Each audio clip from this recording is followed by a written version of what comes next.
اعوذ باللہ من الشیطان الرجیم بسم اللہ الرحمن الرحیم وبہ نستعین وهو خیر المعین رب یسر ولا تعسر وسهل علینا وتمم الخیر یا کریم۔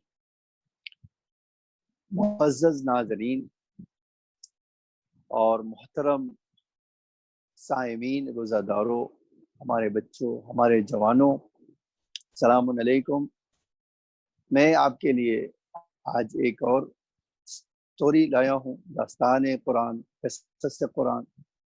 اور یہ جو ہے ہم نے وعدے کے مطابق 246 سے 251 نمبر کیا ہے، 246 سے 245 246 سے 251 تک، بلکہ آپ کہہ سکتے ہیں 252 تک یہ واقعہ کنٹینیو ہوتا ہے۔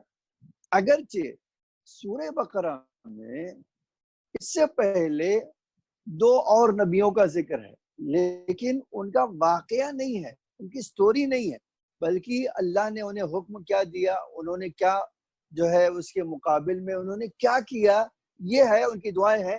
ہم انشاءاللہ جب ان کے بارے میں بات کریں گے تو وہ ہم آپ کے سامنے ذکر کریں۔ ایک جناب ابراہیم اور ایک جناب سلیمان کا، وہ بھی جناب سلیمان کا بھی ذکر اس لحاظ سے آیا ہے کہ شیطان جادو سکھاتا تھا، اور پھر اس کے بارے میں تھوڑے سے جادو کے بارے میں بات ہے، اسٹوری نہیں ہے۔ ہم آپ کو اسٹوری قصص سنا رہے ہیں، اس لیے اب جو ہے سورہ بقرہ کی جو ایک اور اسٹوری ہے، داستان ہے، وہ داستان میں اس طرح اللہ تعالیٰ فرماتا ہے، الم تر الی الملأ من بنی اسرائیل، الم تر الی الملأ من بنی اسرائیل من بعد موسیٰ اذ قالوا لنبی له ابعث لنا ملکا نقاتل فی سبیل اللہ۔ یہاں سے شروع ہوتی، جب بنی اسرائیل کے بڑے بڑے لوگوں نے موسیٰ علیہ السلام کی وفات کے بعد اپنے نبی سے کہا کہ آپ اللہ سے کہو، آپ ہمارے لیے دعا کرو کہ اللہ ہمارے لیے بادشاہ بھیج دے، ایک کمانڈر بھیج دے، ہم تاکہ اللہ کی راہ میں جہاد کریں، اور جو ذلت کی زندگی ہمیں نصیب ہو گئی ہے، جبکہ ہم صاحبان عزت تھے، جبکہ ہم صاحبان شرف تھے، جبکہ ہم انبیاء کی اولاد ہیں، ہم ان کے پوتے پوتی ہیں، ہم اس عزت کو ہم نے کھو دیا ہے، اب اللہ سے آپ دعا کیجیے۔ اب یہ جو ہے یہ آیت یہاں سے شروع ہوتی ہے۔ میں نے کہا کہ 251 اور 2 تک جو ہے یہ اسی واقعے کو اللہ تعالیٰ نے ذکر کیا۔ میں نے کل جہاں ختم کیا تھا وہاں سے آگے بڑھاتا ہوں، چونکہ بنی اسرائیل میں بہت سارے انبیاء آئے ہیں، 1-2 نہیں، میں نے کہا تھا 1000 انبیاء، 1000 سے زیادہ انبیاء بنی اسرائیل میں آئے۔ جناب موسیٰ کے بعد یوشع ابن نون جو ہے، جو جناب موسیٰ کے وصی تھے، ان کی قیادت میں، ان کی سربراہی میں یہ بنی اسرائیل فلسطین میں، جس کو ارض مقدس یا ارض موعود کہا جاتا ہے، جو جبل سینا کے، جبل طور کے، جو طور سینا کے قریب ہے، وہاں جا کر بس گئے۔ بڑی آب و ہوا اچھی تھی، کلائمیٹ اچھا تھا، پھل فروٹ تھے، ان کو حکومت تھی، نبی تھے، اور جناب یوشع ابن نون کی رہنمائی تھی، کتاب خدا تھی، تو یہ سب ان کے لیے ہر وہ چیز جو کامیاب انسان کے لیے چاہیے وہ سب تھی ان کے پاس۔ جناب یوشع ابن نون آخر عمر تک انہی بنی اسرائیل کے درمیان تھے، اور ان کی جو ذمہ داری تھی کہ دینی امور اور اجتماعی امور جو ہے ان کے درمیان اس کے قانون اس کو فالو کروانے کی ذمہ داری ان کے ساتھ تھی۔ وہ زندگی بھر یہ کام کرتے رہے، انہوں نے اپنی ذمہ داری ادا کی۔ اور اس کے بعد جو ہے جناب یوشع کے وفات کے بعد بنی اسرائیل کے جو ججز تھے، جو قاضی تھے، انہوں نے یہ کام اور یہ روش اور یہ طریقہ آگے بڑھایا، یعنی انہوں نے جناب یوشع ابن نون نے جو قانون بنایا تھا اس قانون کے اوپر فالو کرا۔ بالکل آپ اسی طرح کہہ سکتے جیسے پیغمبر کے بعد علی علیہ السلام نے جو ہے اس مدت کے بعد جو غاصب لوگ آ گئے، اس کے بعد جو ہے علیہ السلام نے قانون اسلام پر لوگوں کو دعوت دی، اور آج ہم کیا کر رہے ہیں؟ اسی قانون کے اوپر ہمارے علماء اور مراجع جو ہے پوری امت کو لے کر آگے بڑھ رہے ہیں۔ موسیٰ علیہ السلام کی وفات کے بعد سے لے کر تقریباً 350 سال تک کوئی بادشاہ نہیں تھا، کوئی بادشاہ نہیں تھا، اور سارے کے سارے امور کی ذمہ داری انہی ججز کے ہاتھوں میں تھی، اور جو پیغمبران وہ پہلے ہدایت کر چکے تھے وہ جو ہے اسی کے اوپر وہ جاری ساری اور ان کی زندگی چل رہی تھی، آرام اور پیسفل انداز میں چل رہی۔ اس وقت ایسے وقت میں بنی اسرائیل کے اوپر دوسری قوموں نے حملہ کیا، ان کے اوپر اٹیک کیا۔ مثلا ہمارے پاس تاریخ میں عمالقہ ایک قوم تھی جس نے جو ہے بنی اسرائیل پہ اٹیک کیا۔ اسی طرح جو ہے مدائنی لوگوں نے حملہ کیا، فلسطینیوں نے اور دوسری قوموں نے ان کے اوپر الغار کیا، اور ہوتا کبھی یہ جیت جاتے تھے اور کبھی وہ ہار جاتے تھے، کبھی وہ جیت جاتے تھے یہ ہار جاتے تھے، اسی طرح چلتا رہا یہاں تک کہ 4تھی صدی کا کچھ حصہ گزرا ہوگا جناب موسیٰ کی وفات کے بعد، یعنی 4تھی صدی ان کے 350-400 سال کے بعد، 450 سال کے بعد یہ بنی اسرائیل کی جنگ فلسطینیوں سے ہوئی۔ اور آپ جو ابھی اسی آیت میں پڑھیں گے، جو میں نے کہا کہ آپ 46 سے لے کر 51 میں آپ دیکھیں گے، تو ایک چیز کا ذکر اللہ نے کیا ہے کہ جب یہ وہاں سے مصر سے بھاگے تھے اور جناب موسیٰ کی قیادت میں تھے، تو جناب موسیٰ جب دنیا سے گئے تو انہوں نے توریت جو ہے کتاب توریت کو میراث میں چھوڑا تھا، اور یہ ورق کی شکل میں نہیں تھی، وہ الگ الگ چمڑوں پہ لکھی جاتی تھی، اس چمڑے کو صندوق پہ رکھا جاتا تھا، اور انبیاء کے کچھ تبرکات اور بھی تھے، انبیاء سے ریلیٹڈ چیزیں، جیسے جناب موسیٰ کا عصا، ان کے کچھ یا اس طرح کی دوسرے کپڑے، کمر بند، یہ اس طرح کی چیزیں۔ تابوت بنی اسرائیل بہت مشہور ہے، قرآن نے ذکر کیا ہے۔ تو جب یہ فلسطینیوں نے ان پہ اٹیک کیا اور بنی اسرائیل ہار گئے، اور جو صندوق ان کے پاس تابوت بنی اسرائیل کہا جاتا ہے، وہ جو ہے انہوں نے کیا کیا، ان سے چھین لیا، اور عام طور سے جب تک یہ ان کے پاس رہا تبرکات، اس وقت تک وہ بڑی جنگوں میں جیت چکے، اور ان کو بڑی راحت اور سکون اللہ نے ان تبرکات کی بنا پر عطا کی۔ لیکن جب ایک جنگ میں فلسطینیوں سے یہ لوگ ہار گئے، تو فلسطینی جو ہے وہ تابوت اور وہ تبرکات جو ہے اپنے ساتھ لے گئے، اور ان کے ہاتھ سے وہ تبرکات چھن گئے۔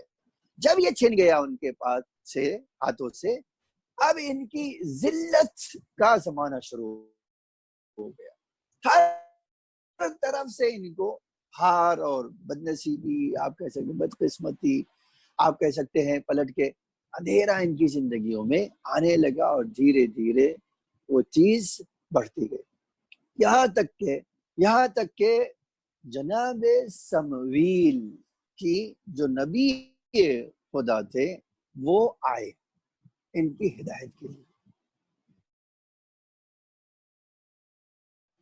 یہ بھی انہی بنی اسرائیل کے انبیاء میں سے ایک ہے۔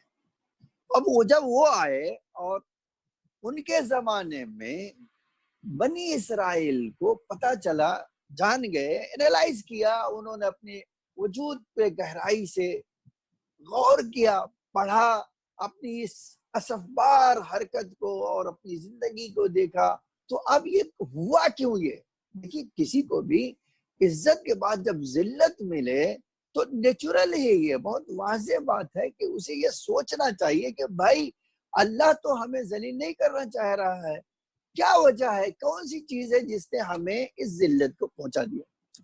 جب انہوں نے غور کیا اور نبی جناب سمویل کے پاس گئے، اور انہوں نے کہا کہ ہم مدتوں سالوں سے اب ہمارا انحطاط ہو رہا ہے، ہم نیچے کی طرف جا رہے ہیں، ترقی نہیں کر رہے ہیں، ہماری سمجھ میں آیا ہے کہ اس کی شاید یہ بڑی وجہ ہے.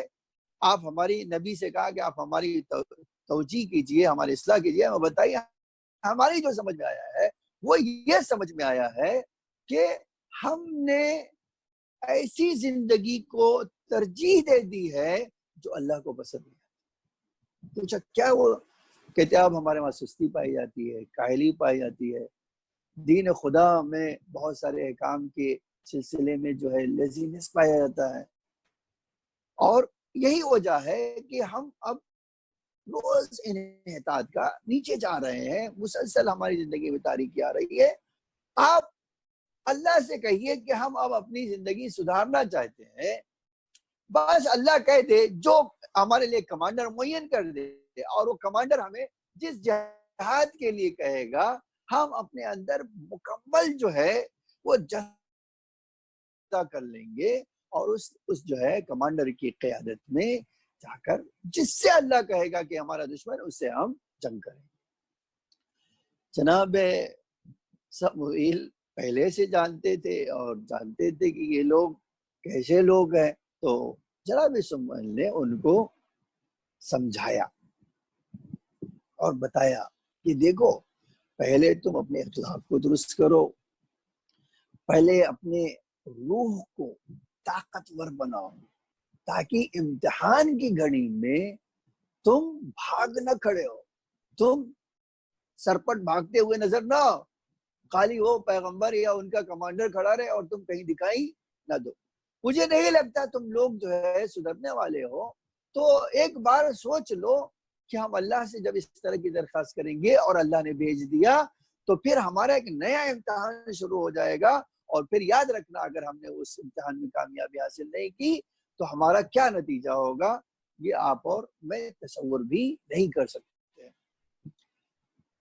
جناب سموئیل نے ان کو شاید یہ آپ کبھی سوچے شاید وہ نبی ان کے جذبات کو تھوڑا اور بڑھانا چاہتے تھے، کیونکہ اب اتنے سال سونے کے بعد وہ جاگ رہے تھے، آنکھیں کھول رہے تھے، اور ان کو دکھائی دینے لگا تھا کہ بھائی ہماری ذلت کا سبب کیا ہے. اب اسی بنا پر جناب ان کی آگ کو اور بھڑکا دیا. انہوں نے کہا کہ آپ نہیں دیکھ رہے ہیں اتنے سالوں سے ہمارے حالات کیا ہیں، ہم کس ذلت میں ہیں، ہم سے وہ تبرکات چھین لیے گئے، ہم اس ارض فلسطین پہ جس کی جو ہمارے لیے موت تھا، موت کی جگہ تھی، جو ہمارے لیے بہترین جگہ تھی، ان سب سے ہمیں باہر کر دیا گیا.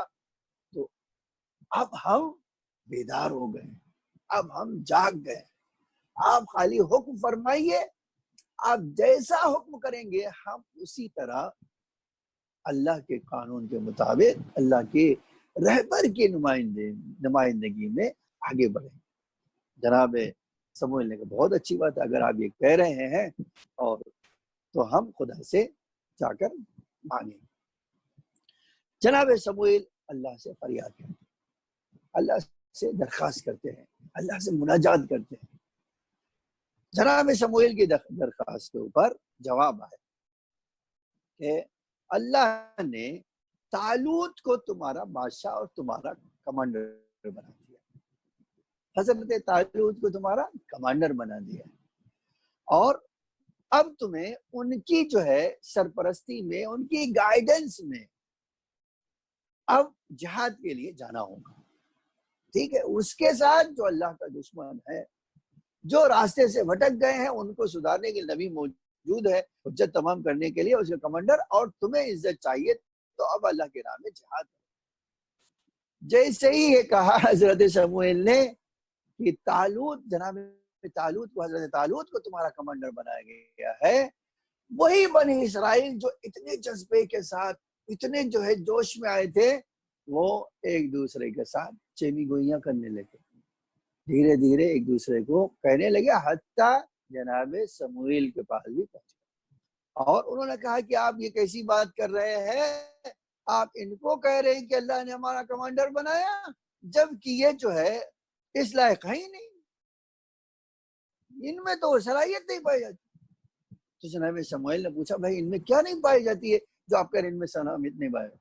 تو انہوں نے دیکھیے مینٹالٹی کیا ہوتی ہے، کہا ان کے اندر جو ہے، ان کے پاس جو ہے پیسہ بہت نہیں ہے، دولت نہیں ہے، اور اب دولت نہیں ہے تو ہم ان کو کیسے اپنا حاکم اور اپنا کمانڈر مان لیں؟ جس کو دولت تھی اللہ کو چاہیے تھا اس کو کمانڈر بناتے تاکہ ہم اس کے پیچھے پیچھے چلے جاتے اس کی بات مانتے۔ تو قرآن نے اس کے جواب میں فرمایا کہ اے شموئیل ان سے کہہ دو کہ ہمارے جو ہے کمانڈر کا معیار کچھ اور ہوتا ہے اور تمہاری جو مینٹالٹی ہے قیادت کی وہ کچھ اور ہوتی ہے۔ پوچھا کیا ہے وہ؟ قرآن نے فرمایا 2 جملے کہا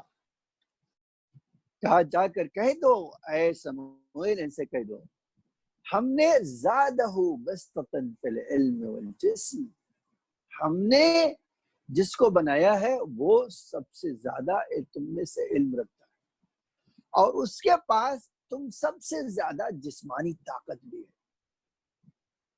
تم معیار بنا رہے ہو دولت کو اور ہماری نگاہوں میں قیادت کے لیے 2 چیز چاہیے، وہ 2، ایک علم اور ایک دوسری طاقت۔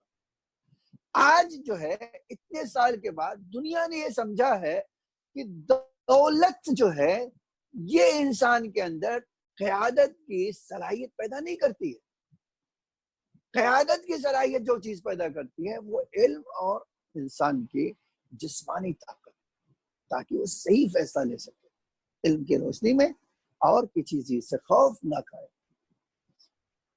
یہ اللہ تعالیٰ نے جناب سموئیل کے ذریعے سے کہہ دیا کہ تمہارا معیار اگر اللہ کی قیادت میں اللہ کے کمانڈر میں تو اللہ کا معیار یہ ہے، تمہارا معیار کچھ بھی ہو اس سے کچھ لینا دینا اللہ کو نہیں۔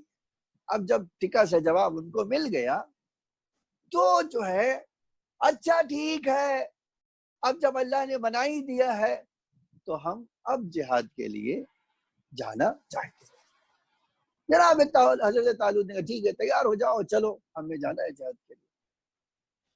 اور اب یہ لوگ وہاں سے فلسطین سے حرکت کرتے ہیں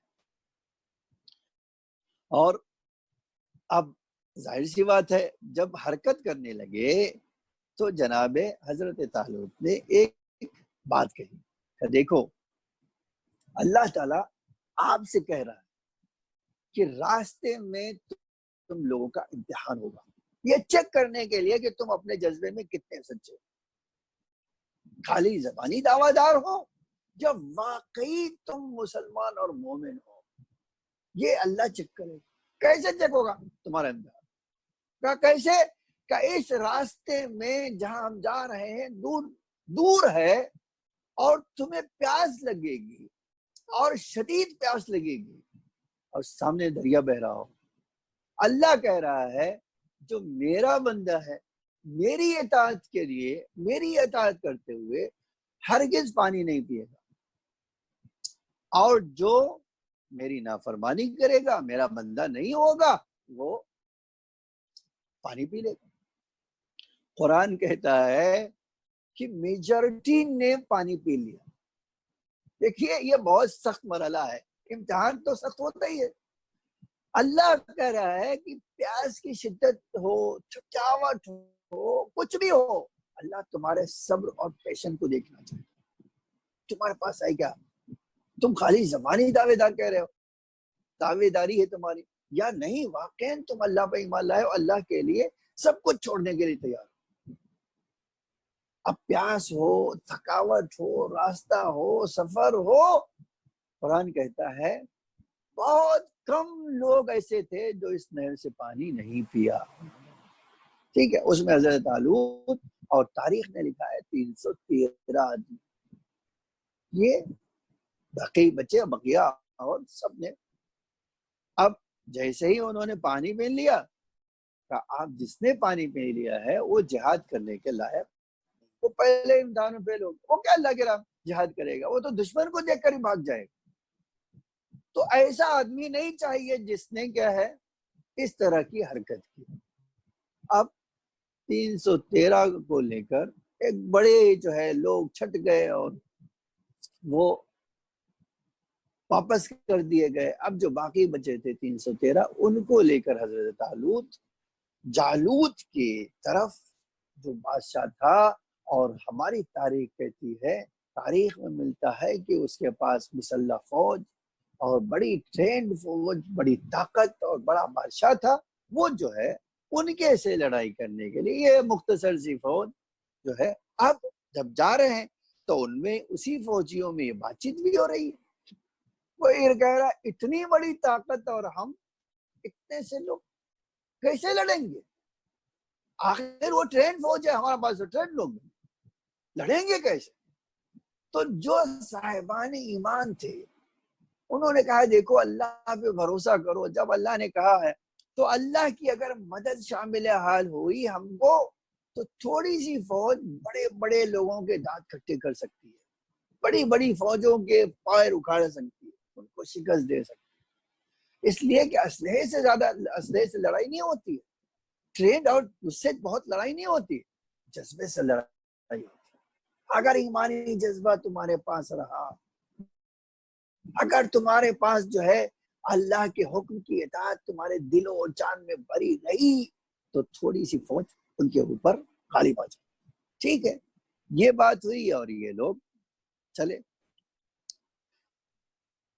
اب جب دو فوجوں کا سامنا ہوا تو آپ کبھی سوچئے کہ بھائی اتنے چھوٹے سے لوگ، اور دوسری طرف اب جالوت جو بڑے لشکر کے ساتھ، بڑی طاقت کے ساتھ، بڑے ساز و سامان کے ساتھ آیا تھا، اس نے دیکھا اتنے سے لوگ آئے لڑنے کے لیے تو وہ باہر آیا فوج سے، بولا آؤ کون ہے تم میں سے مجھ سے لڑنے کی طاقت رکھتے، آؤ آؤ نکلو.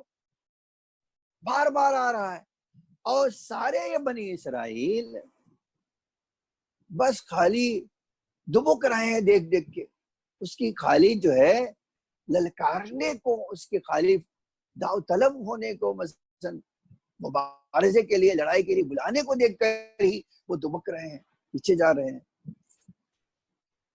تو بڑی عجیب بات ہے کہ انہی جو ہے فوجیوں میں حضرت طالوت کے ساتھ جناب داؤد نبی بھی گئے تھے جو بعد میں نبی بنے. اس وقت وہ لڑنے کے لیے بھی نہیں گئے تھے. آج تاریخ ہماری کہتی ہے کہ جناب داؤد کے بابا نے، ان کے 3 بڑے بھائی اس جنگ میں شریک ہوئے تھے، تو جناب داؤد کو ان کے بابا نے جا کر کہا تھا جاؤ بیٹا ان کے بارے میں خبر لا کر مجھے دیتے رہنا کہ ان کو کیا حالات ہے، جیت گئے، زخمی ہوئے، کیا ہوا، اس جنگ کے حالات مجھے بتانے کے لیے تم جو ہے مجھے بتا دینا آ کر. اور تمہیں لڑنا نہیں ہے، تم تو ابھی بچے ہو، تم لڑنے کے لائق نہیں. ٹھیک ہے، اب یہ بھی اسی فوج کے ساتھ آ گئے. اب دیکھ رہے ہیں یہ جالوت گھوڑا دوڑا دوڑا کر پورے جو ہے میدان میں، اور کہہ رہا آؤ کون ہے مرد تم میں سے، کس کے پاس مردانگی، کون آیا ہے ہم سے لڑنے کے لیے، آؤ. لیکن وہاں تو موت کی طرح سناٹا چھایا ہوا ہے، ہر آدمی دوسرے کے پیچھے چھپنے کی کوشش کر رہا ہے. تو ایک بار جناب داؤد نے ایک فوجی سے کہا بات یہ ہے بھائی کوئی اس کے مقابلے وہ للکار رہا ہے، کوئی جان ہی رہے تم میں سے، اچھا اگر میں جاؤں لڑنے کے لیے تو اگر میں اس کو ہرا دوں تو مجھے کیا ملے گا؟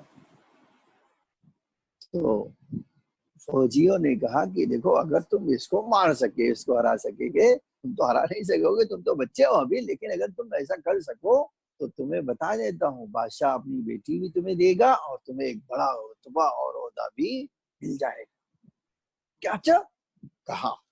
کہا پھر میں جاؤں؟ کہا بھائی مجھ سے کیوں پوچھو، اگر جانا چاہتے ہو تو جاؤ، حضرت طالوت سے پوچھو، وہ ہمارے کمانڈر ہیں، اللہ نے ان کو ہمیں رہبر بنا کر دیا ہے، تو ان سے پوچھو، میں تھوڑی کچھ کہہ سکتا. اور ادھر یہ سب کے سب ڈرے سہمے ہوئے ایک دوسرے کے پیچھے، کوئی چوں نہیں کر رہا.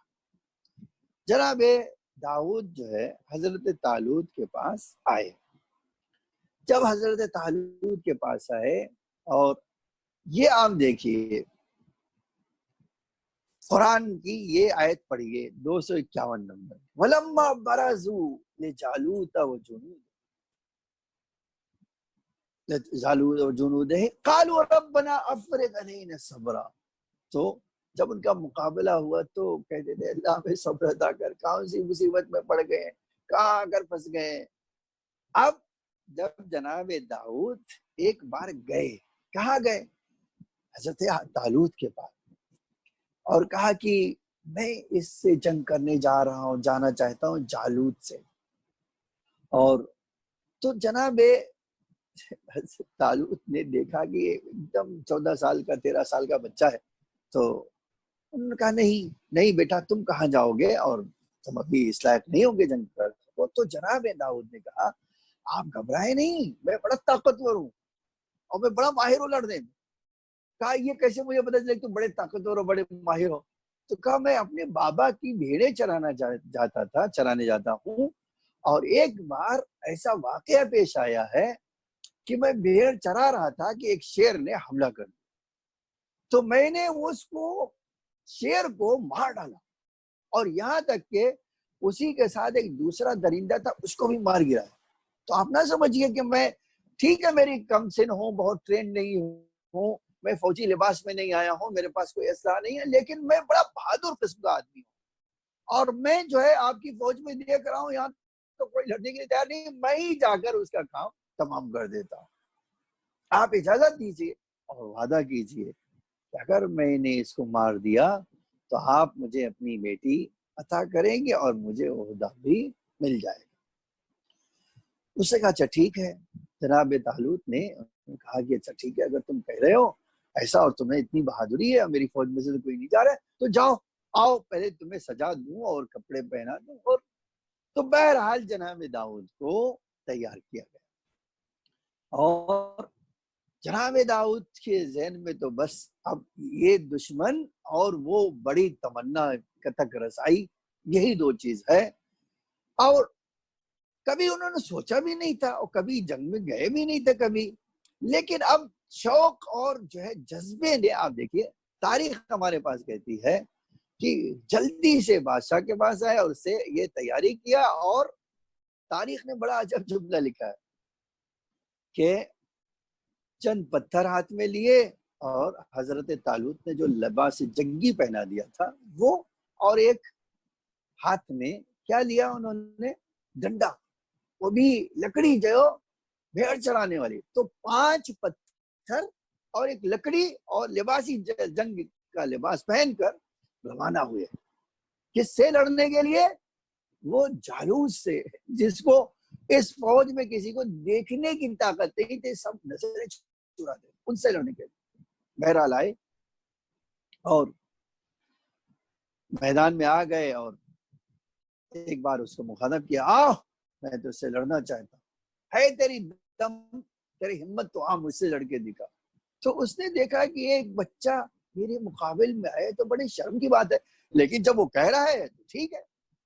ادھر اس نے ان کی طرف آگے بڑھا ہے, ادھر جناب داؤد نے ایک پتھر نکالا اپنے تھیلے میں سے, جیب میں سے, اور پوری طاقت سے نشانہ لگا کر اس کی پیشانی کا مار دیا.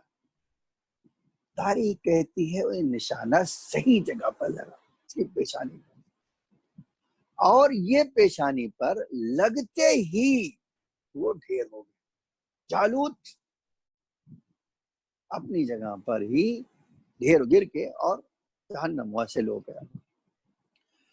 اب جناب داؤد نے اس کی تلوار لی, اسی کی تلوار لی اور اس کی گردن کاٹ کر جناب طالوت کے پاس لائے. اب جب جالوت کی فوج نے دیکھا کہ ہمارے بادشاہ کو قتل کر دیا گیا, ہمارے بادشاہ کو تہہ تیگ کر دیا گیا, تو اب وہ لڑنے کا جو جذبہ تھا وہ سب جو ہے انہوں نے ایک پتھر سے انہوں نے مار دیا ہمارے بادشاہ کو, اور اتنا بہادر. تو ان کے قدم جو ہے جنگ میں لرزنے لگے اور وہ بھاگ گئے. اور جناب طالوت کے پاس جب لے کر جناب داؤد آئے تو انہوں نے گلے سے لگا لیا اور کہا ہاں بے شک جو میں نے وعدہ کیا ہے وہ تم کو پورا کر. دھیرے دھیرے جو ہے اب جناب داؤد جناب طالوت کے قریب ہوتے گئے, اور جو جناب طالوت کی لڑکی تھی جناب میکائیل, اس سے شادی کیا اور ان کو جو ہے اپنی فوج کا کمانڈر بھی بنایا. دوسری طرف سے اب دوستی بھی کس سے ہو گئی, جناب طالوت کے بیٹے یونانان سے, اور روز بروز ان دونوں کی عظمت بڑھتی گئی. یہاں تک کہ سمول کی، جناب سمول کی ایک حادثے میں رحلت ہو گئی، یعنی اس دنیا سے کچھ گئے، ان کی وفات ہو گئی۔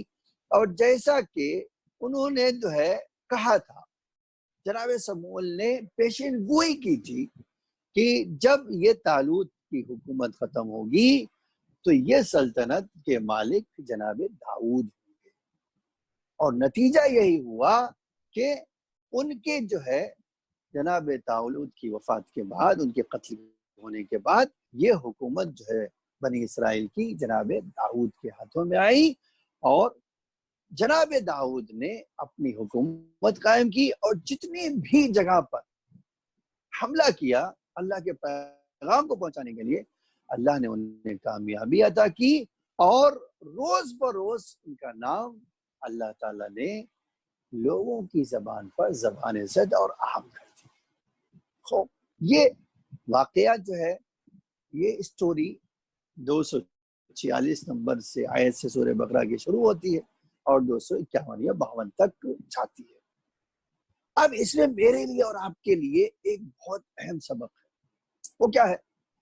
آج امام زمانہ علیہ السلام کے جو کمانڈر ہیں وہ کتنے ہوں گے؟ 313۔